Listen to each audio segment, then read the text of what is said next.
What's up, people? It's Vince Vega, and these are my childhood memories. So in the 80s, when Jordans came onto the scene, they were big shit. But for me, I didn't trip on the ones, twos, not even the threes. But when the fours hit, they were the shit to me. They were my favorite. They still are to this day. I have about 4 pairs of fours, different kinds, but different colorways. But when they first hit, they came on the scene, the white with the red and black. To me, they were just the dopest shoe I had ever seen.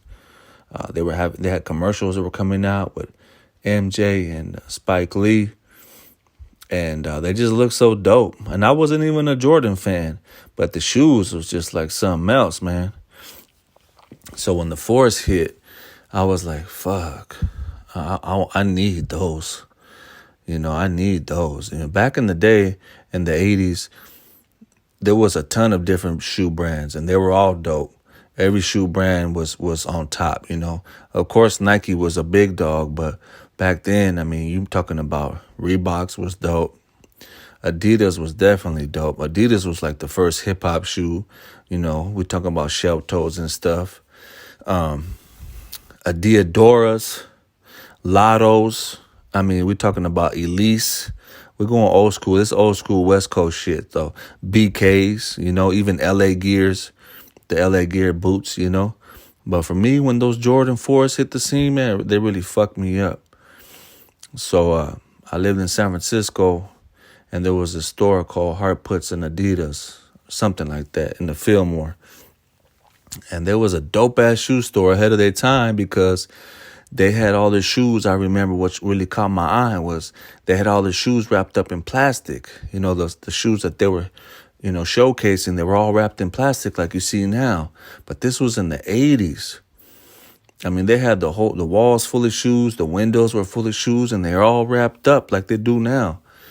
And we're talking about the 80s, right? They were ahead of their time, man. This was like the dopest shoe store I had ever been to. And so I had an aunt, or I have an aunt. She's like an aunt. I call her my aunt. Her name is Bonnie.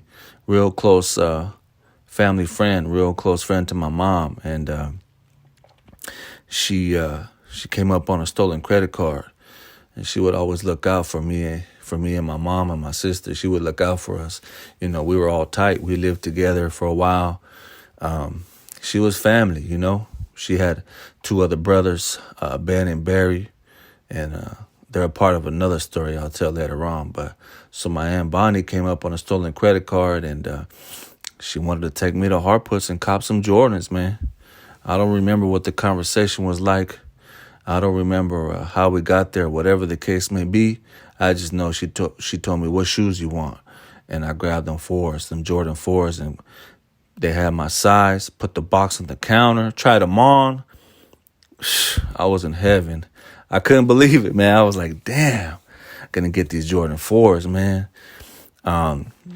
Because I didn't have shit. We was pro wing living. Back in the day, Payless Shoe Source was the spot. Payless Shoe Source was the spot with the pro wings and all the other fake shit. But, that's just when you was going through it and struggling, Payless Shoe Source helped out a lot of people throughout the years, man.